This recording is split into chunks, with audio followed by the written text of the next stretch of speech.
এদিকে নতুন দল এনসিপি মনে করে বর্তমান সংকটের একমাত্র সমাধান গণপরিষদ নির্বাচন।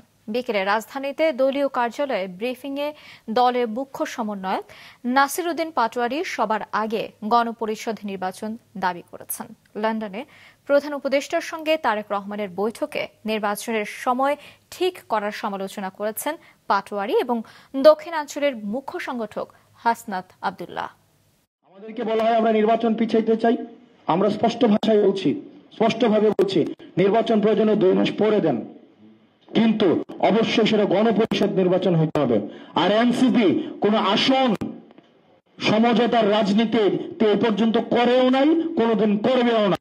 এই প্রপাগান্ডাগুলো এখন বর্তমানে নতুন যারা ব্রাহ্মণ হয়েছে, আওয়ামী লীগের জায়গাগুলো যারা এখন নতুন করে দখল করছে, ওইসব মিডিয়া প্রপাগান্ডাগুলো এখন চালাচ্ছে।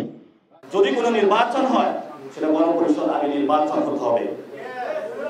দ্বিতীয় একটি বিষয়, আপনি জুলাই সনদ নিয়ে আমাদের মধ্যে কথা হয়েছে, দীর্ঘ আলোচনা হয়েছে ঐক্যমত্য কমিশনে। এখন তাদের বেহাল দশা, এটা কিভাবে বাস্তবায়ন করবে?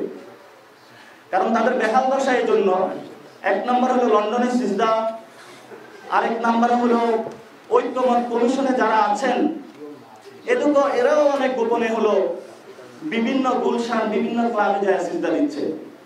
ফলে তো তারা জনগণের যে সিজদা দিতে হবে এটা বুঝতে পারছে না তারা।